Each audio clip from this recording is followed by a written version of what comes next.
All right, I'm live here after the Lynx made another second half comeback to win game one of the WNBA semifinals. 82-69 is your final over Phoenix. That sounds a lot easier. If you just see the final score, that sounds a lot easier and breezier than this was, especially if you watched start to finish, which I did.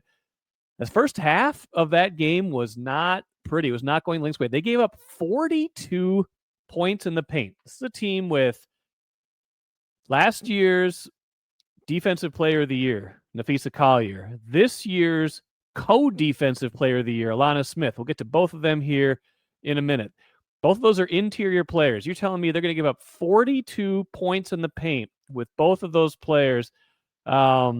Didn't really seem to have much of an answer early on for Alyssa Thomas from Phoenix, although she definitely cooled off as the game went on. We'll talk more about that here in a little bit too, but it was a tale of two halves. It was really a tale of momentum. It was a tale of kind of two different teams who handled adversity two different ways, and it was really a testament to the Lynx still believing in their depth, even without Dejanay Carrington, who's out now, out for the rest of the postseason. A tough blow for them with her out, but they still get it done. They absolutely looked lost for so much of the first half that I was like, man, is Phoenix just are they gonna do this? Like we'd already seen Las Vegas lose convincingly at home in game one of their series just before that to Indiana, the surprise team in the playoffs. No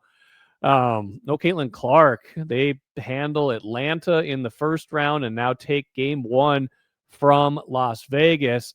So you're like, okay, is this a day of upsets? What's going on here? Lynx, I'm sure, found their bearings a little bit at halftime, but still it was like, you're down 7. You're not feeling great about the vibe. You're not feeling great about their ability to get stops. And then they lock in, right? They lock in. They only give up 12 points in the third quarter. Game goes to the fourth quarter, tied 59-59. And then here's a couple key stretches. One, Nafisa Collier, who could have been MVP this year, wasn't. That goes to Asia Wilson of Las Vegas. Not sure about that. But, hey, a vote is a vote. A win is a win. Nafisa Collier is on the bench to start the critical fourth quarter. And I'm sure they're like, okay, let's see how long we can give her some rest. Let's see how long we can take this. She gets to sit like a full more than 3 minutes of game action. When she comes back in, when Nafisa Collier comes back in, the MVP runner-up, they're up 4, 66-62. So it was 59-59. They go on they outscore them 7-3 with Collier on the bench for the first 3 minutes of the fourth quarter. That's huge momentum swing, number one. Number two, Alana Smith, co-defensive player of the year, was having a hard time with rebounding in the middle of that fourth quarter. It was a possession where Phoenix grabbed a couple of rebounds, made a 3.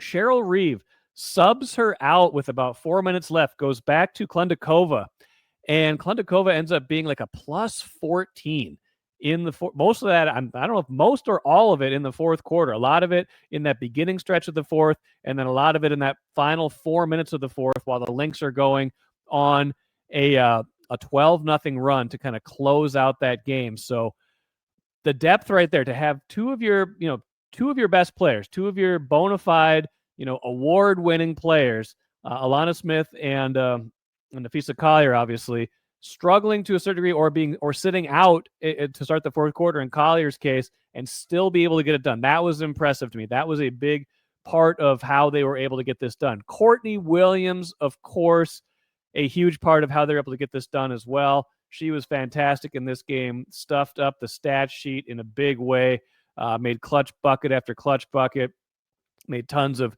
big passes, getting them into their stuff. 23-10. The Lynx outscored the Mercury in the fourth quarter.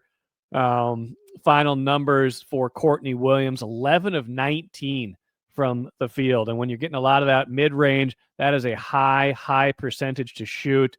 23 points, 8 rebounds, 7 assists, 5 steals. I mean, my goodness, what a stat line for Courtney Williams. Some big minutes off the bench. Natisha Heidemann was good off the bench. She got banged around a couple times. Big momentum play where she took an elbow from Alyssa Thomas.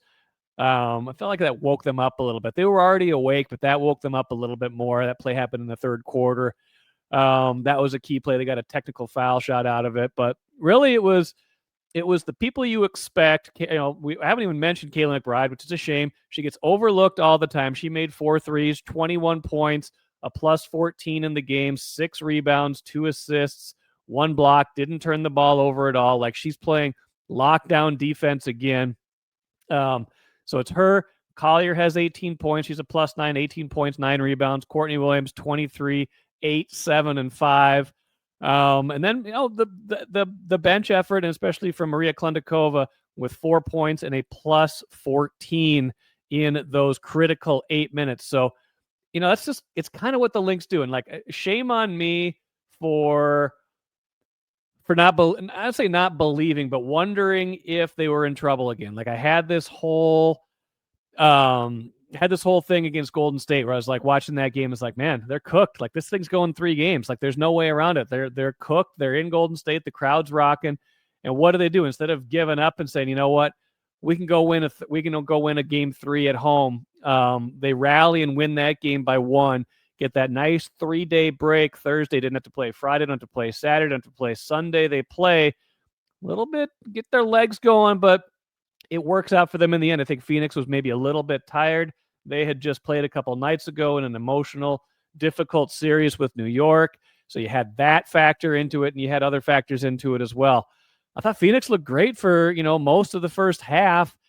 I thought they showed up a little bit like front runners, though. Maybe they just ran out of gas. Maybe that's the read. But when they looked good, they looked really good. When they were on, they looked unstoppable. When they were getting into the paint and getting easy looks, they were making it look very simple.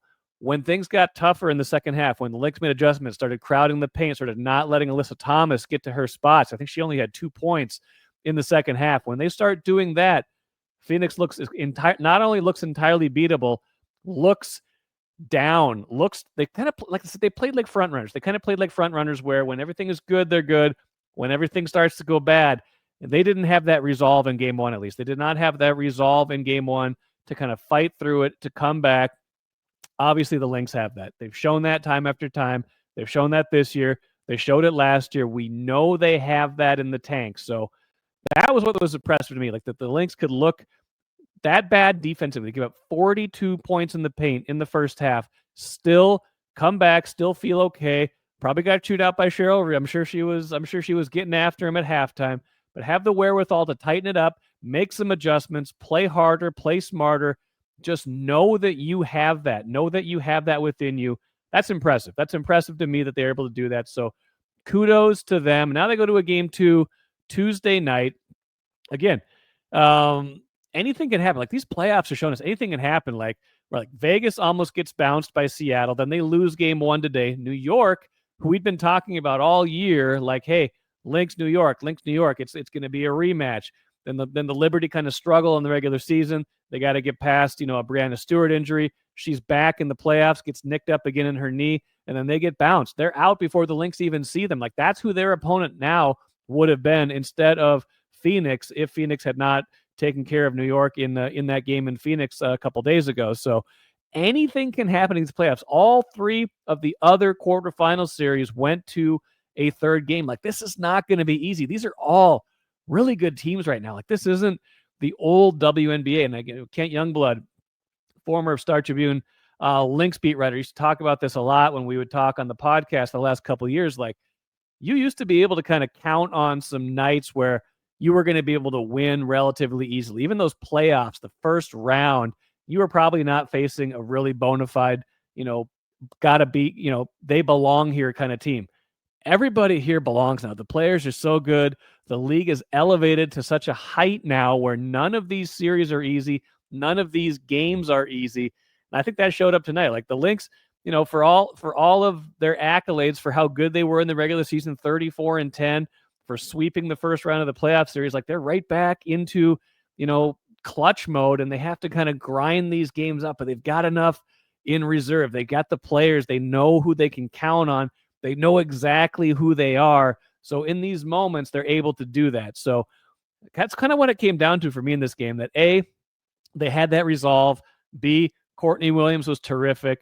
C, they got some great contributions from their bench in the fourth quarter, especially Konikova, to be able to rest Collier at the start of the fourth. It's a bold move, and I'm sure if it had gone the other way, she would have come back out faster. But they're up 4 after being tied. After 3 minutes and change, she comes back in, extended rest. She can play the rest of the way. Alana Smith, she gets taken out with 4 minutes left. Klintikova plays a great last 4 minutes, wins a jump ball, makes a couple layups, gets some rebounds. Like she shows up, gives them that depth too. So a tribute to their depth, even without Dejanay Carrington, even without the ability to kind of have exactly who their playoff roster, who they thought it would be. It's a championship team. That's where they are right now. It feels like they are, if maybe there was not some doubts, but if maybe there was like, oh, here comes Vegas, like, are they the team to beat? I think the Lynx have at least reestablished themselves now as the bona fide team to beat.